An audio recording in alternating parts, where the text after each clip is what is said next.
첫사람 아담은 언제적이에요? 창세기 에덴 동산에서 하나님께서 처음으로 천지를 창조하는 과정에서 흙으로 사람을 지어가지고 생기를 불어넣어가지고 생명이 되겠다 이렇게 말씀하시고 있잖아요. 그건 창세기 2장 7절의 말씀입니다. 그 첫사람 아담을 흙으로 지었다.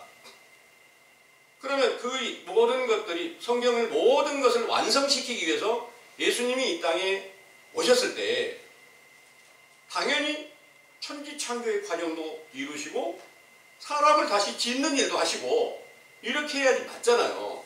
다시 이루시니까 천지를 새롭게 창조하시니까 이게 영적 창조지 실제로 세상을 창조하고 실제로 사람을 만들고 이런 건 아니단 말이에요. 그때는 실제로 흙으로 만들으셨을 거예요. 그러나 신약에 와서는 영적인 일로 영적인 흙으로 만든다는 그런 내용입니다. 흙으로 만든 첫사람 아담에게 생명이 되겠다는 것이 어떤 비유로 말씀하시고 있느냐 하면 하나님께서 율법을 잘 지키는 선지자의 영으로 비유를 하는 거예요. 생명은 선지자의 영이란 말입니다. 그리스도의 영이 아니에요. 생명은 성령인데 선지자의 성령을 말씀하시고 있다는 것을 믿으시기 바랍니다. 예. 그 선지자의 성령으로 세워진 아담에게 하나님 명령을 하세요. 에덴 동산 안에 많은 나무들이 있고 열매들이 많은데 동산 중앙에 있는 선악과는 절대 먹지 말라 이렇게 명령을 하십니다. 만약 먹으면 죽는다 이렇게 말씀하세요. 그런데 뱀의 미혹을 받아서 하와가 미혹을 받아가지고 남편에게도 주매 먹었다 이렇게 말씀하시고요. 먹으니까 어떻게 됐겠어요? 하나님의 명령이 만약 거짓말이면 안 죽었을 테고 그 말씀이 진실하면 죽었을 거 아닙니까? 죽었어요. 죽었는데 뭐가 죽었냐? 육체가 죽은 건 아니에요. 그때 육체는 벗은 것을 알았다 이렇게 표현하고 있거든요. 벗은 것이 뭐냐? 이걸 이제 영적인 비유로 우리가 이제 바르게 깨달아야 돼요. 오늘날 예로 보겠습니다. 오늘날 예로 우리가 그리스도 안에 있다, 성령 받았다 이렇게 하는 말씀하시는 분들을 갈라디아 3장 27절에 보면은 우리가 그리스도와 합하여 그리스도로 옷을 입었다. 갈라디아 3장 27절 한번 읽어보겠습니다.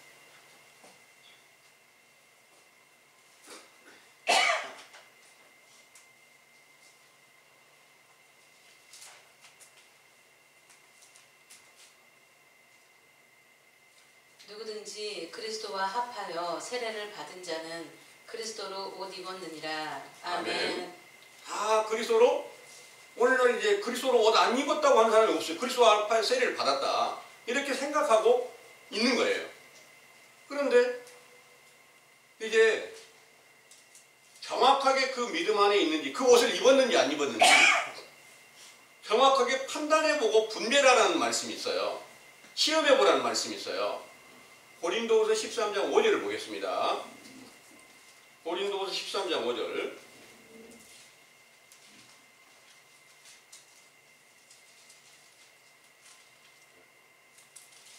너희가 믿음에 있는가 너희 자신을 시험하고 너희 자신을 확증하라. 예수 그리스도께서 너희 안에 계신 줄을 너희가 스스로 알지 못하느냐. 그렇지 않으면 너희가 버리운 자니라. 아멘. 자, 이 말씀 안에 정확하게 믿음 안에 있는가 시험하고 확증해봐라. 예수 그리스도께서 너희 안에 살아계신 확실한 증거를 너희가 믿느냐. 믿지 않으면 알지 못하면 너희는 다 버려진 자라 그랬어요. 이 버려진 상태를 아는 것이 벗은 것을 깨닫는 거예요. 내가 그리스도로 옷 입은 줄 알았는데 성령 받은 줄 알았는데 자세히 성경을 살펴보니까 내가 성령 받은 게 아니었고 그리스도가 내 안에 살아계신 속사람이 살아계신 것이 증거가 없어. 이걸 깨달았단 말입니다. 깨달았으면 내가 벗었는 줄 알았단 말이에요. 그 다음의 동작이 어떤 첫사람 아담이 어떤 행위를 했느냐 뭐냐? 무화과나무 잎사귀로 치마를 해 입었어요. 벗은 줄 알고. 이게 이제 엄청난 비밀입니다. 이 무화과나무 비유를 배우라고 마태복음 24장 32절에서 33절에는 성경에서 예수님께서 명령하기를 반드시 너희가 무화과나무의 비유를 배우라.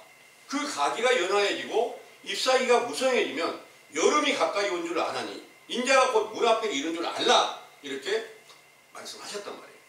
그 무화과나무가 어떤 나무일까? 비유잖아요. 창세기 3장에서는 실제로 무화과나무가 있었겠죠. 그런데 모든 것을 다 비유로 말씀하신 것이 맞단 말이에요. 예수님이 비유가 아니면 아무것도 말씀하지 않았다 그랬으니까. 그 무화과나무의 비유는 뭐냐? 바로 선지자 세례 요한이 무화과나무로 비유를 했어요. 정확하게 그 증거는 이제 세례 요한의 제자 중에 나다나엘이 예수님께로 왔을 때 너 무화과나무 아래서 너를 보았다. 이렇게 말씀하신 증거로 보아서 세례 요한을 무화과나무로 그 제자들을 가지로 이렇게 비유를 했고 그 제자들에게서 확실한 진리의 법이 세워지게 되면 입술의 열매가 맺혀지게 되면 진정으로 회개를 하게 되잖아요. 요게 무화과나무 잎사귀로 비유하고 있다는 것을 우리 형제님들은 꼭 믿으시기 바랍니다. 아멘. 네. 그래서 무화과나무 잎사귀가 아무 때나 있을까요? 실제로 이 세상에 무화과나무 잎사귀가 겨울에는 볼 수가 없어요. 당연히 봄이 오고 여름이 와야 그 잎사귀도 또 가지도 뻗어나가고 열매도 맺고 이런 걸 알 수 있잖아요. 그래서 당연히 영적 겨울에는 무화과나무가 성장할 수가 없고 잎사귀가 없어요. 에덴 동산에 봄이 왔으니까 그 무화과나무 잎사귀를 얻을 수 있고 이것으로 치마를 해 입었다.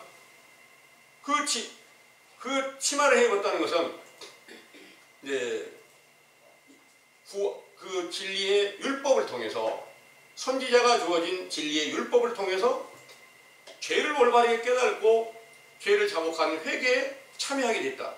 이때 하나님께서 부르신 거예요.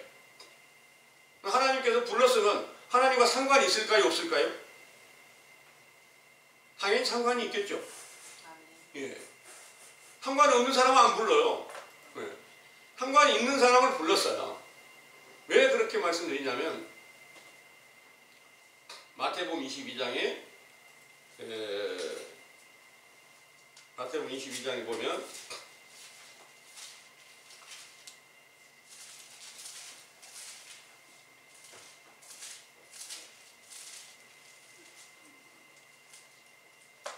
(32절을) 보면요. 읽어보겠습니다. 나는 아브라함의 하나님이요 이삭의 하나님이요 야곱의 하나님이로라 하신 것을 읽어보지 못하였느냐. 하나님은 죽은 자의 하나님이 아니요 산 자의 하나님이시니라 하시니. 아멘. 산 자의 하나님이고 죽은 자의 하나님은 아니다. 그러니까 아담과 하와가 뱀의 미혹이 되어 있을 때는 뱀에 들어가 버린 것이고 뱀에 속한 것이고 죽어버린 거예요. 근데 거기서 벗은 것을 알고 다시 무화과나무 잎을 엮어서 치마를 해 입는 것이 산자의 길로 다시 돌아온 거예요. 이때 하나님이 불렀어요. 죽었을 때는 안 불렀지만 그때 무화과나무 잎사귀로 치마를 해 입으니까 불렀단 말이에요. 불러가지고 뱀은 심판하고 그 하와도 심판하고 어떻게 행해야 될 일을 알려줬단 말이에요. 그래서 그 행할 일을 정확하게 듣고 성경 그대로 응하게 된 겁니다. 그리고 나서 심판하신 후고 행할 일을 알려주신 후에 그 무화과나무 잎으로 치마를 해 입었던 것을 하나님께서는 가죽옷을 입혀가지고 에덴 동산 밖에 쫓아냈다 이렇게 말씀하세요. 그 일이 신약에 어떻게 응해졌을까? 바로 외식하는 유대인들이 전부 다 율법을 가지고 있잖아요. 율법을 영적으로 보면 흙으로 비유를 합니다. 흙으로 비유를 해요. 왜 흙으로 비유를 하냐면 하나님을 반석이다, 바위다 이렇게 말씀하셨거든요. 바위가 쪼개지면 돌이 될 터이고요. 돌이 쪼개지면 모래가 되잖아요. 모래가 계속 떨어지면 흙이 되는 거예요.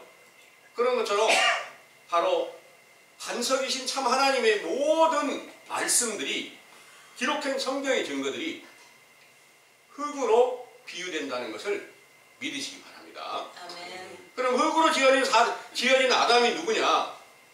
바로 선지자 세례 요한이 처음으로 산자의 영으로 세상에 유대 나라의